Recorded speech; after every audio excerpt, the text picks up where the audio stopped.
Hello everybody and welcome to the final instalment of the RAS200 premieres. It's been a really exciting time for us working with 12 incredible projects, and today we have the pleasure of talking to and finding out more about the Prince's Trust project. Please introduce yourselves and your roles at the Prince's Trust. Yeah, sure. My name is Vasilia Nicolaou. I am head of philanthropy at the Prince's Trust, and I've been working with the RAS200 team on looking at what we could use their amazing funding for at the Prince's Trust.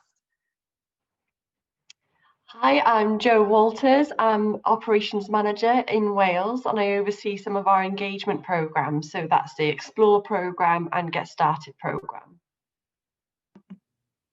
Hi, my name's Rachel Friend. I'm based at the East London office, and I'm an operations executive working on the Live team, so running also the Explore programme and Get Started programmes.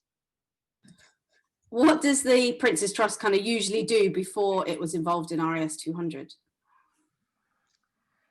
So the Prince's Trust is there to support young people who have sometimes got quite complex barriers in their life, and we support them in their personal development and help them find work or training or education to help them find stability, independence, and kind of hopefully allow them to reach their potential in life and beyond. Kind of the end game of the Prince's Trust is to make sure that any young person that comes to us, despite their background in terms of like complexities and things that they've gone through in their life, and give every single young person the opportunity to fulfill that potential to, you know, to do whatever they want to in life, and to make sure that they're sort of independent and kind of stable and able to kind of move on and sort of leave whatever sort of difficult path they have behind them. And so what was the original partnership between the RAS and the Prince's Trust? So how did the RAS200 project start, and how has it evolved over the last 5 years? I can start that, and I think Jo's going to help sort of develop it. But around 5 or 6 years ago, the Prince's Trust made a strategic decision to make sure that STEM was a key part of our programme delivery.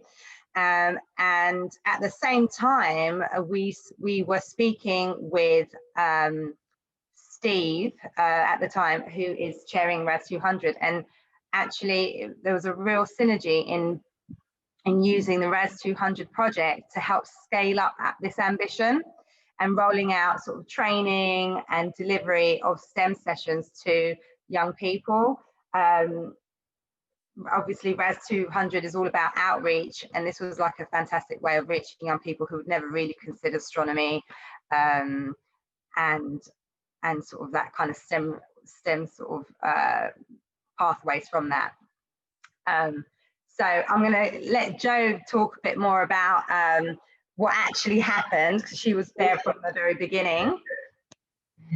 Yeah, so right at the beginning of the project, a lot of staff went on a 2-night residential to do some training up in the Peak District, and we learned loads of really great ways to engage young people in stargazing, really fun activities that we could deliver. And that's what started it all, really. That's what started it for me. I got really into it and absolutely loved the training up there.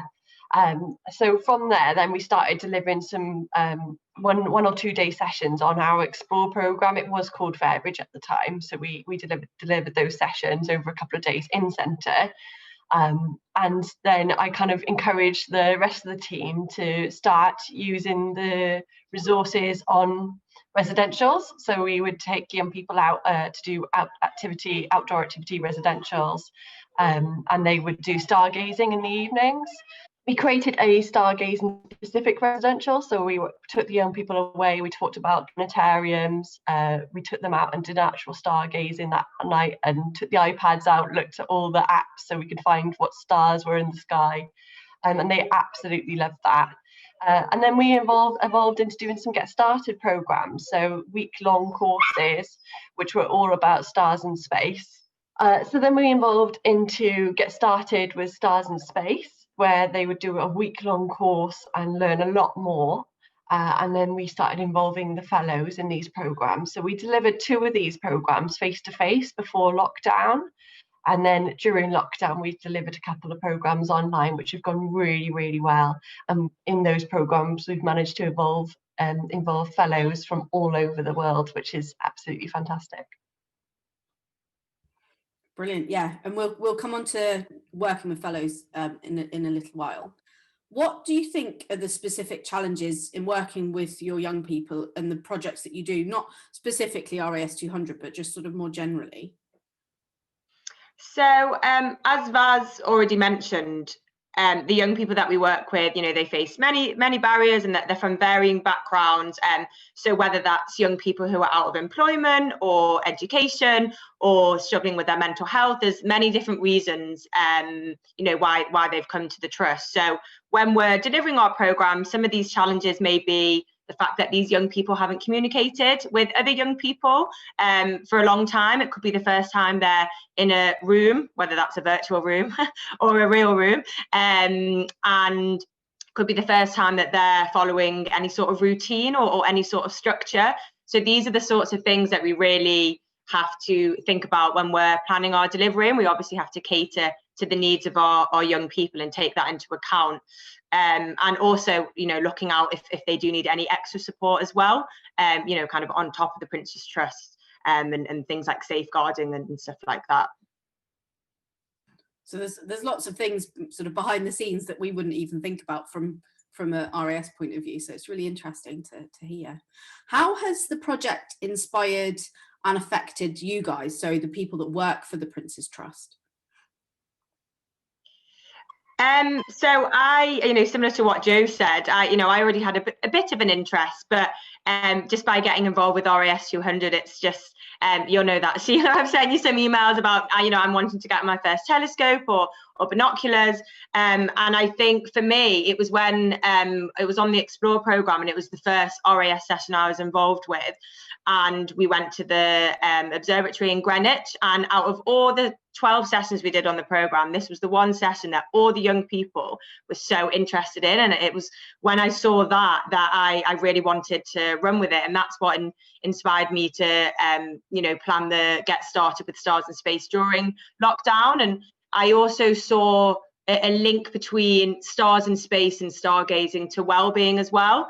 And I thought that was something really important to kind of follow through with, especially, you know, of course, during this crazy pandemic. And I think, yeah, it's just inspired me to kind of, I think that whole idea of stars in space and stargazing is that it allows people to just really think outside of the box and really just think about what's on there, and it can just lead on to so many other wonderful conversations. We'd end up having lots of philosophical discussions, you know, stemmed from the stars and space topics and talks. So yeah, it's just really inspired and increased my interest and wanting to encourage young people to learn about it more as well.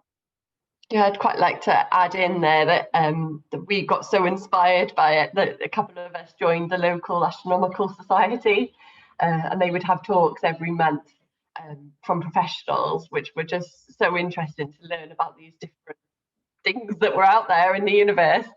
So that was brilliant. And we also bought a telescope with the money that we had from RAS as well in the team, and we've been using that on sessions. Which is fantastic to be able to look at the moon a bit closer. Yeah, and like Rachel said, you just inspire those kind of philosophical conversations with young people. Yeah, definitely. And I think I've been inspired by working with you, so it works both ways. So that's really nice. And I really do feel like our relationship as in with the Prince's Trust and the RAS is something that will carry on way past 2020, which is really nice. And you quickly mentioned sort of well-being and surprising inspirational effects for the young people, but how has the project inspired and affected the young people that you work with? So yeah, as I said, just in kind of general well-being, and especially the Get Started program that I ran back in August. I remember one young person said something which really stuck with me at the end of the week, and they just said it's just so lovely to be amongst like-minded people, and it was so lovely to hear that, because especially during, you know, like the lockdown and everything, it's probably the first communication they'd had potentially in weeks, you know, with a wider group of people. And they also, a lot of the young people as well, commented on the fact that you know, the people in the as participants as part of the program were from all different walks of life, different ages, different genders, different cultural backgrounds, and it was so lovely to see as well. Often in the kind of Zoom chat box, they'd all send links and their favorite YouTube channels based on Stars in Space and send recommendations to each other, and it was just so lovely to see, like this young person said, a group of like-minded young people bonding over this shared love of stars and space. And like I said, it would spark many philosophical conversations, and the young people would go off on their own tangent and have these amazing and inspirational chats with the fellows and with themselves. So yeah, it was lovely to see. And also there was one young person who was considering changing their course to physics, and after doing the course, actually they called me and they said, this has kind of cemented my decision and confirmed that I definitely want to switch over. And that's something that they never thought they would. I think they were doing business or something before, so that was really lovely. We found that quite a lot of young people actually came onto the sessions and they already had a bit of knowledge. So one of the first activities we would do would be like, right, name things that you know exist out in space. And young people would just start shouting out all sorts of things, and that would start the conversation around what's out there. And we would all learn from each other. So it would create a really nice environment for us to just listen and learn and chat. And young people then would always be inspired afterwards to take that information that they gained and share it with others. Yeah, so that was always lovely, and they always wanted to ask more and more questions. I always found it so helpful bringing the fellows into sessions and having them there just to answer those questions that you might find a little bit tricky. So with the project, and obviously Prince's Trust hadn't really done anything astronomy related before, did you find that you had to sell the topic to the people you work with and to the young people, or were they naturally interested in being involved anyway? I think I can help answer this at the beginning anyway, and we've had a bit of a journey, you see, with the Prince's Trust. So at the beginning, the training, and Joe will confirm this, was super inspiring for a lot of the youth workers. Like, it really geared up the whole of sort of nationally at the Prince's Trust to sort of take this and run with it, and it was really, really great. And the comments that we were getting from the initial sort of first couple of years was just brilliant. And then we had a bit of a lull because we had a restructure, and a lot of the youth workers that were working on Fairbridge or now Explore were switched around or promoted. So a lot of that knowledge that they gained at the initial training was lost. But they had the packs. But what happened with the resources that we had, they didn't have the confidence to deliver it. They were sort of a bit scared to deliver it without the initial training. And then when we did a bit of a top-up training with your help, Sheila, with Joe, a year ago or something like that now, that helped kickstart people off again. And then Rachel started during lockdown. We had the Get Started with Stars in Space, and it became so successful that nationally, again, we've had like a real sort of, I mean, even our deputy CEO and our CEO found out about it, and they were like talking about it in our sort of one of our sort of big reports that came out on how like this has been one of our success stories. And actually it's been like a real sort of inspiring program that young people are really interested in again, and youth workers were up because of the support of the fellows and because of the support of your team. It's been brilliant to actually reignite that again and realize actually it's not so scary and not so difficult to deliver. And the fact that young people were loving it. I mean, the uptake when they first went out to do the initial Get Started virtually, we didn't think there'd be a lot of uptake, because when you're not seeing that sort of face-to-face, having that face-to-face rapport and like speaking to young people a bit more. But actually we were inundated and it was brilliant, and and it was really successful. So like I said, we've been on a bit of a journey, but it's actually been, when it comes down to it, our youth workers are given a bit of a taster of what it takes, they end up running with it. And just to add to that as well, like Raz said initially, the plan initially was to potentially do a 2-day sort of Stars in Space program back in the summer, and it was only once I saw the massive uptake that we extended it to a 5-day program, and we changed it quite last minute actually, and I ended up with 14 young people on our program, which is more than our average. Normally we have between 10 and 12 people on a lot of our programs. So yeah, the interest was there kind of straight away really, which is great. I guess in a way it is one of those topics, isn't it? Everyone loves it. I think I've only ever met like 2 people that don't like space in my whole life, so that's not bad going. What sort of surprising outcomes have you found from doing astronomy for your colleagues and also for the young people? So something which I wasn't really expecting, which is great, is that we've been working on these wellbeing packs throughout lockdown and throughout the past 8 months or so, just to send out to our young people to keep them occupied. And the latest one I'm working on is a kind of a youth-led wellbeing pack, so the young people are writing it, and the couple of young people volunteered from the Stars in Space program.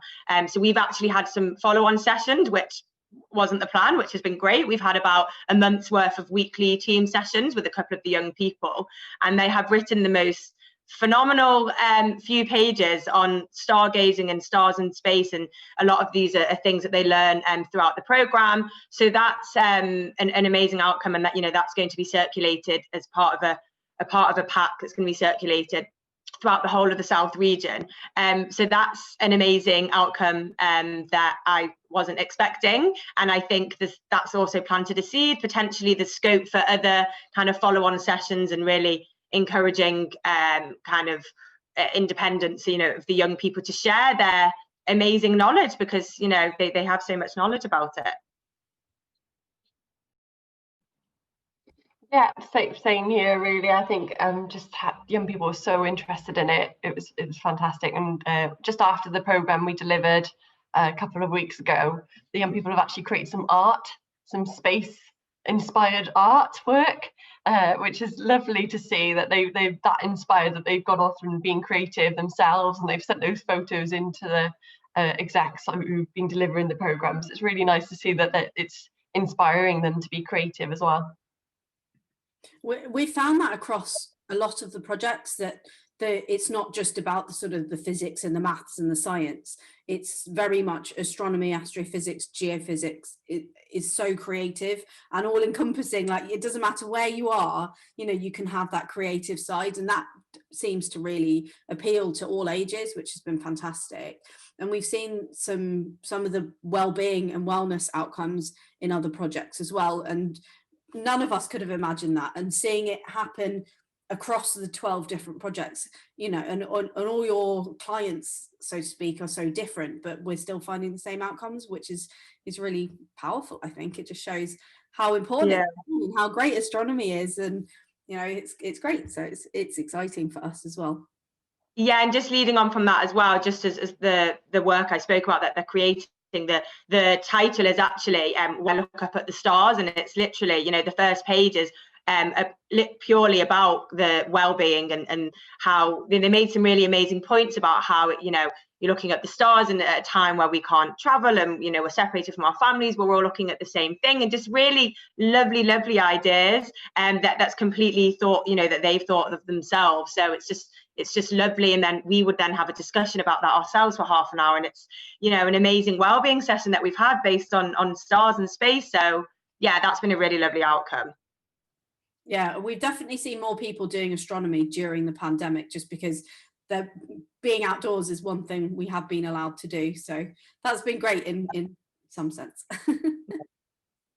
What about supporting your young people when they aren't young anymore, when they sort of leave the Prince's Trust umbrella or whatever? Well, I just think we try and support them to go on to the next stage of whatever they need really. So if they need further support or specialist support, quite often we will signpost young people and refer them to other agencies.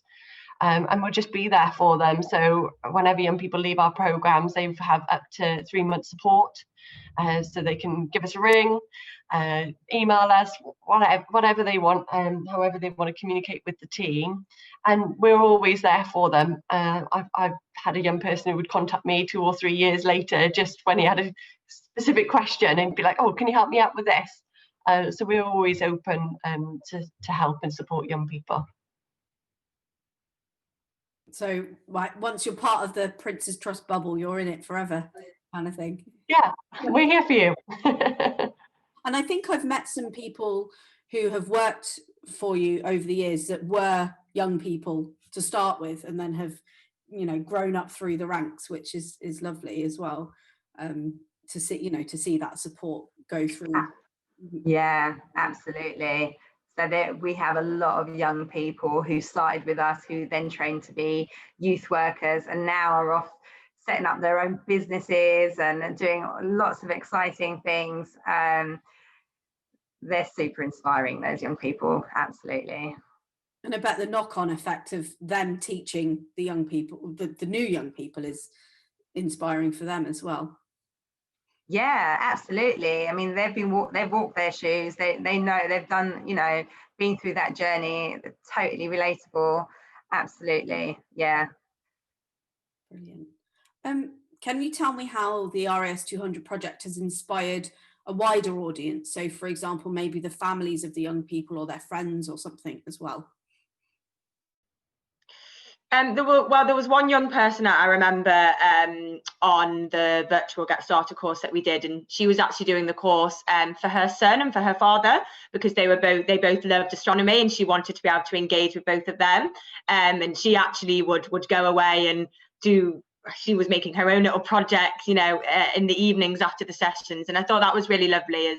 It's an amazing thing that obviously they've got that shared interest now and can talk about it. And just in general, a lot of the young people, you know, would tell me, oh, I was telling you know, my mum or my sister, and those young people I mentioned who are contributing towards the wellbeing pack have said that they've kind of shared their work with their family and stuff, which is lovely, just increasing in the knowledge and love of astronomy. They haven't mentioned, actually, on a personal level, I think all three of us, anyway, you know, in terms of extending the outreach of this project, I know that Rachel, she said yesterday that you were presenting, you know, talking about your Stars and Space project with your family. Jo was in New Zealand and went to a stargazing session with a friend of hers, and I've recently bought a telescope for my husband. So it's all a bit, you know, it's all happening. Why, you know, far and wide. This is it's catching. Yeah, no, that is true. I'm actually sporting a solar system charm bracelet that I got bought after doing the Stars and Space program, because it was great. After every session with the fellows, it would be like space time over dinner. I'd share everything I'd learned that day. So it truly, it's been such an incredible journey for me as well. And hopefully going forward, maybe I'll become a member of an astronomical society. Yeah, you're more than welcome, definitely. And, you know, stay involved with us as well. You'll be teaching us. That'd be great. How has the pandemic affected the Prince's Trust and the RAS200 project particularly? I'll let Rachel and Jo run with this because they've been phenomenal since COVID. Well, at the beginning of COVID, of the lockdown, actually, myself and my whole team got put on furlough. So none of us were able to deliver any of the sessions. And we had one member of the team who was left behind, but she hadn't handled the training. So it all went a bit quiet for a while. We came back in September, and obviously I got in touch with Vaz and found out that we were still delivering, and the project had been is carrying on till December. So I was like, great, let's get some stuff in. We were looking at doing some explore sessions, but we heard about the Get Started, and we just realised that it was actually going to be a lot easier to recruit for Get Started and actually fit a lot more into the week. Obviously, we reached out to Rachel then as well. So Rachel gave us some support and helped my team with setting up their session, really. And we carried on with that, and it was absolutely so successful. And everybody's been talking about it in the Wales team. The managers are all talking about how amazing it was, and the celebration was brilliant. So I think it was really successful. So even though it was a difficult start this year and everybody was off on furlough, it was nice to come back and jump straight in and create an amazing project. Thanks to Rachel. Yeah, and I think for me, there's obviously many pros and cons of virtual delivery, but I think the one amazing thing is that especially during kind of those first 6 months, the whole of the South region were actually grouped together. So it meant that we were able to deliver virtually to kind of a wider audience. And I know we'll talk about this in a little bit, but in terms of the fellows and being able to get somebody like Tim Peake on, that's obviously a lot more manageable. You know, in the virtual space. And I think COVID obviously has affected the Prince's Trust as it has with obviously everything. But I think it gave, like I said before, astronomy is something everybody loves, and I think especially because it's intrinsically linked with well-being, but it really gave something for the young people to focus on, and I think it was really something that they all needed. So I think it was more popular than ever, really, because of COVID, because people had more time and they were wanting that communication with other like-minded people. And I think there's many pros to virtual delivery in the virtual world. And, you know, we were able to have little sessions in the afternoon in smaller groups using the breakout rooms. There's so many tools that you can use to create, you know, a program that's still really effective. Have you found that any of your young people have suffered because they haven't had access to the internet? Because the internet has played such a massive part in the pandemic and connecting people, and you know, all the teaching I do now is online, but I'm always worried that of the accessibility. You know, we assume that everyone has got the internet and got data and but have you found that there have been any challenges from that point of view? I have found with normally a lot of people do have smartphones, so they are able to use some sort of device, but we offer something called a development award, which is something that can help young people kind of, if they're having they've got a financial barrier, we can award them with something that's going to help them get into education or employment or training. So we were able to give out a lot of we were able to get them laptops, and there was also a scheme with the National Grid at the beginning of lockdown as well. They were donating some laptops that we were able to distribute to young people. So there was one young person on my Stars in Space course, and we were able to give them a laptop, which was great. So yeah, we did come across some people that had in terms of accessibility, there were issues, but we were able to overcome that because of the National Grid scheme and also our development awards. And there was a difference in young people that attended some of the programs with us as well, with the Get Started on online delivery. So we were able to reach out to young people all across Wales, which is really exciting because normally we're just in South Wales. So we had young people joining from the North Wales region, which was lovely for them to have that opportunity. But we also had young people who were graduates from university, and they were just a bit lost, didn't know what they wanted to do with themselves, saw the programme and came on. And those kind of young people wouldn't necessarily normally come onto some of our programmes in our centres, just because they're probably doing something else.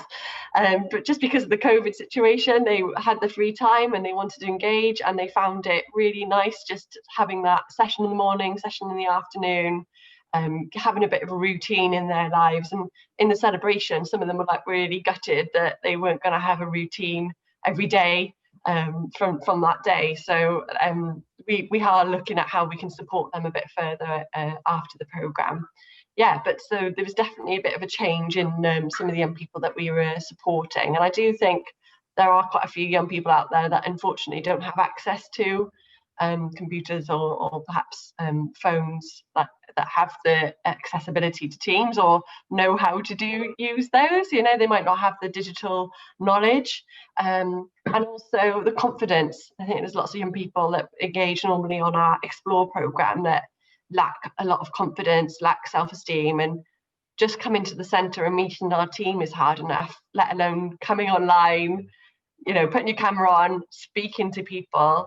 And that is a real challenge for some young people. So there's quite a lot of work that goes into getting those young people ready, getting them confident, and getting them on the session. And then hopefully they might speak, they might put their camera on, or they'll just use a chat function, and that's fine. You know, however they want to engage. If they just want to sit and listen, that's absolutely fine as well. But you do find, especially with the Get Started program, that during the week, their confidence will build, and they might put their camera on by the end of the week, which is always a lovely thing to see. Yeah. I mean, I've been teaching to blank squares because I haven't been allowed to have their cameras on, but sometimes they'll engage more via the chat or whatever than they would have done in a classroom setting or something, because they feel kind of safe, and you know, they're very good at typing and they can type what they think rather than saying it and stuff. So it's been interesting, hasn't it? But very, very different, and maybe a blended approach in the future is the way to go, because then, like you said, Jo, you can get people from all over Wales all on one session, but then maybe you could have a face-to-face as well. I don't know. That's actually the plan. So the plan moving forward is to have a blended approach, because virtual delivery has worked really well for all the reasons that Jo and Rachel have spoken about already. So the plan moving forward is actually to keep that sort of a blended approach, the option for young people, but also, you know, some people just can't cope or aren't able to do the virtual stuff because they may have Asperger's or may have real difficulties sort of communicating in this way. So face-to-face is still absolutely critical for many young people, and which is why we've got a handful of centres that are actually open at the moment and have been even through this last lockdown, because those vulnerable young people in particular really need that sort of face-to-face support. So it's brilliant that we've got the option now, that we're able to do both.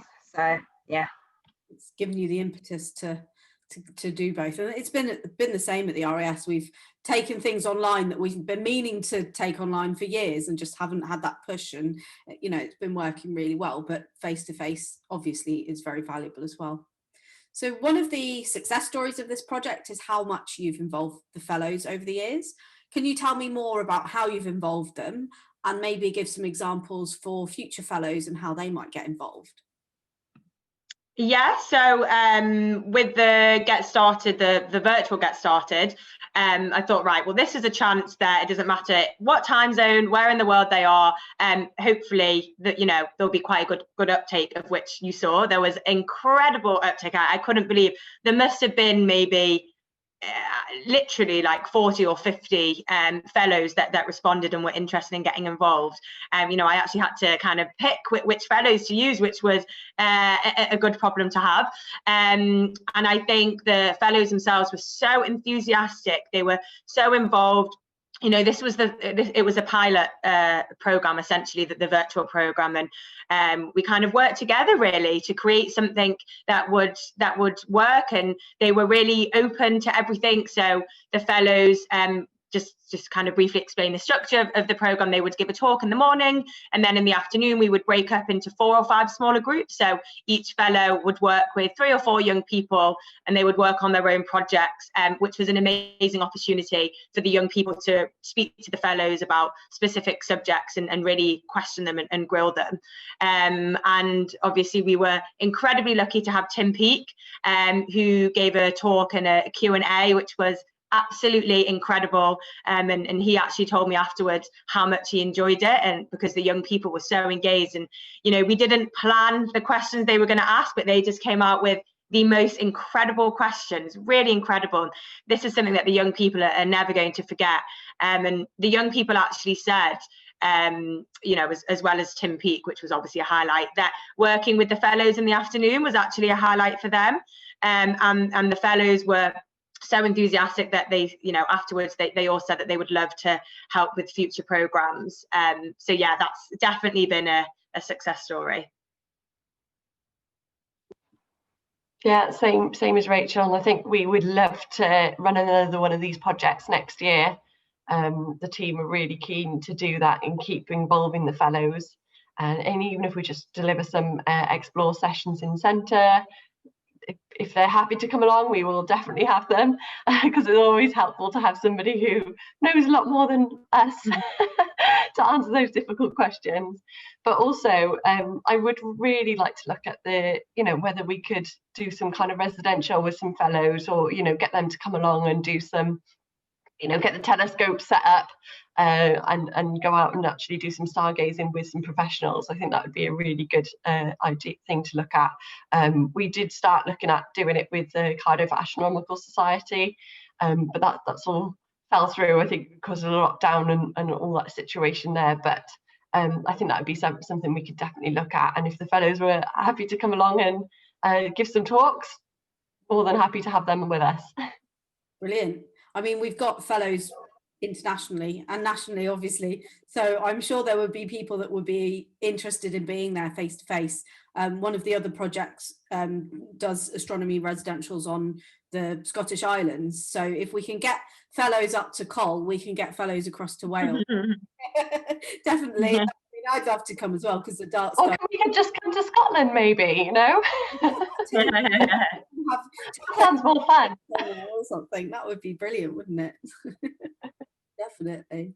It's been really interesting from an RAS point of view, because the fellows' involvement with your project has been so successful. We're actually revisiting and looking at how we manage our volunteers, because like with Rachel's initial pilot project, all the emails were coming to me and then I was sending them out to Rachel, and it was all a big flurry of activity. But the bigger these projects get, we need a better mechanism for advertising and for working with our fellows. So we're actually changing some of our stuff because of how popular your work has been. So it's very much give and take. Like, it's been really interesting how we've had to adapt as well. So that's really nice.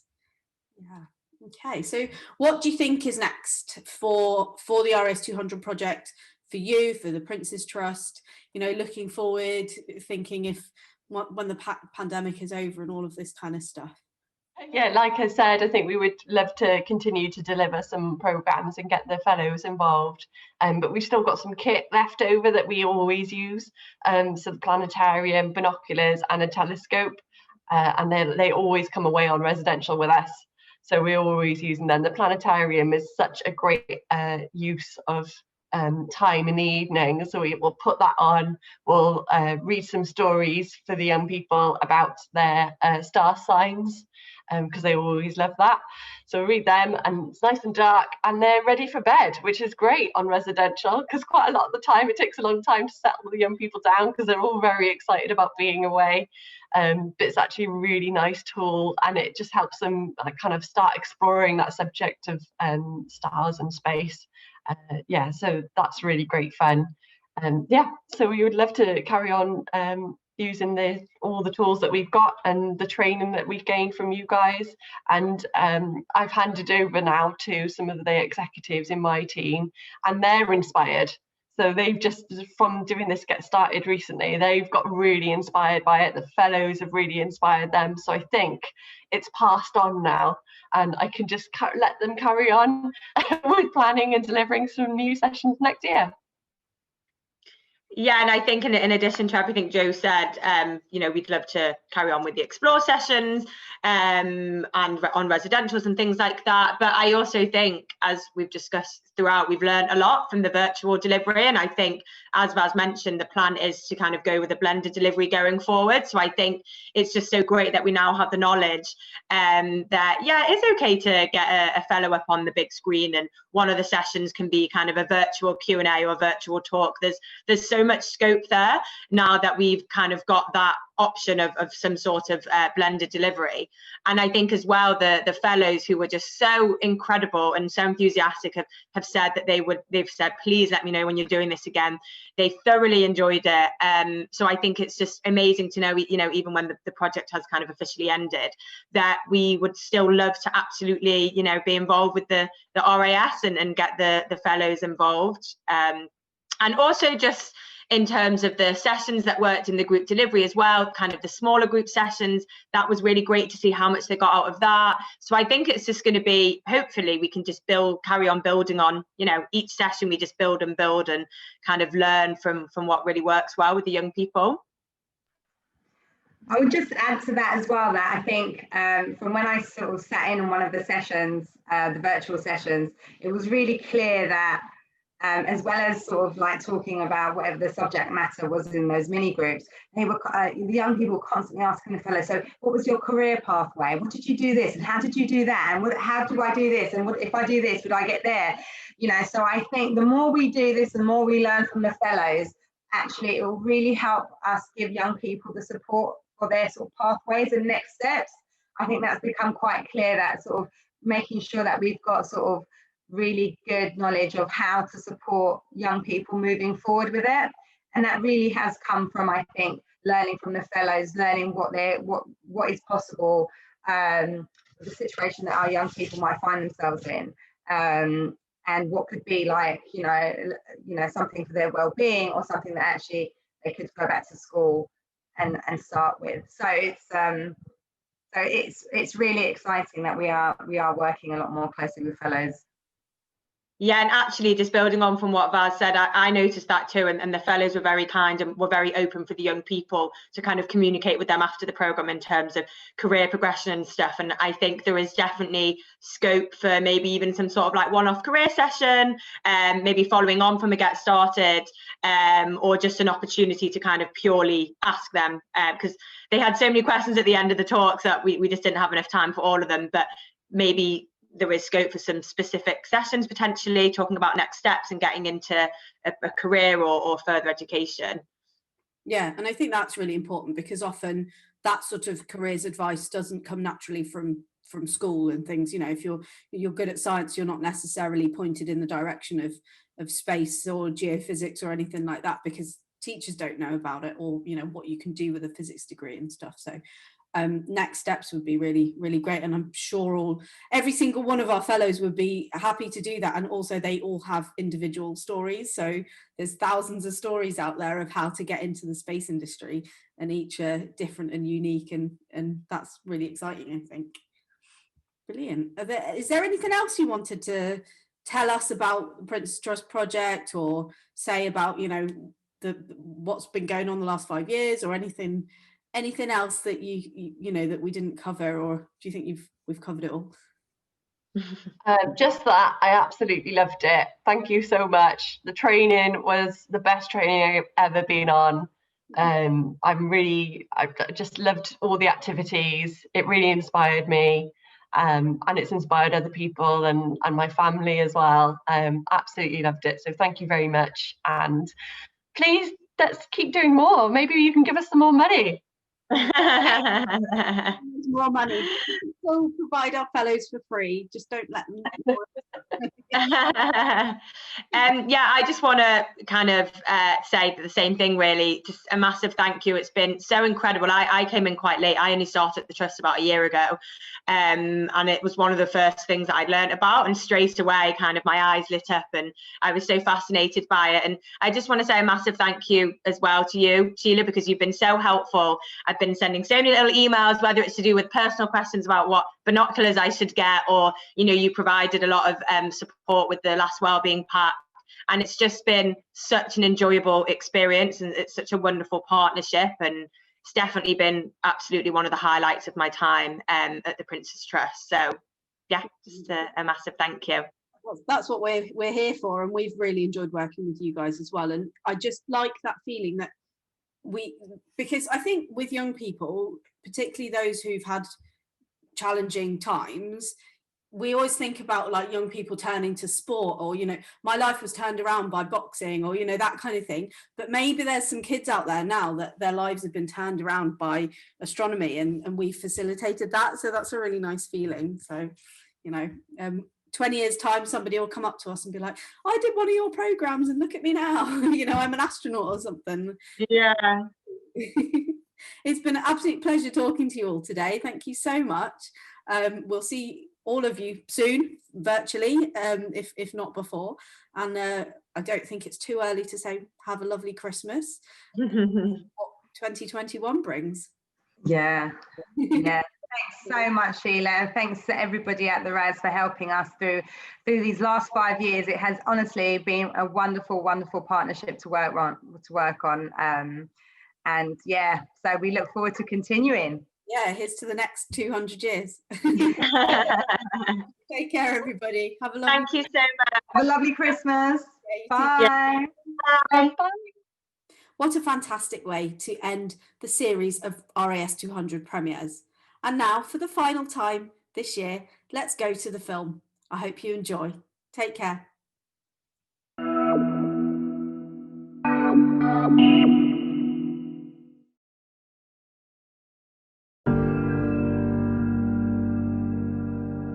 So the Prince's Trust is a youth charity that's aimed at young people who are out of employment or education for various reasons. We deal with a diverse kind of target group. So the young people at the Prince's Trust benefit from our programmes in many ways. We help them, we focus on helping their self-development, so their confidence, life skills, social skills. Then on the other end of the spectrum, we help them, some young people have business ideas, help them get into employment or back into education. We have a varied range of different programmes. I am running the Fairbridge programme. So the sessions, we have different sessions each week, and this week is focusing on STEM. So today specifically, we're running a Royal Astronomical Society session in which we are just explaining a little bit about space, kind of very broad and general. And this morning we have run some sessions introducing ideas about space, did some quiz, had a bit of fun. What do we call the layer of gas that blocks the sun's harmful rays? The thin layer, the oxygen layer, or the ozone layer? Ask the young people what they want to get out of the day, what they want to know about space. What force from the sun pulls on the earth? And then this afternoon we're going to be heading over to the Royal Greenwich Observatory. There we're going to meet with a geophysicist from the RAS who's going to give us a little bit of a talk. Then we're going to see a show at the planetarium and then meet with an astronomer and have a bit of a Q&A session.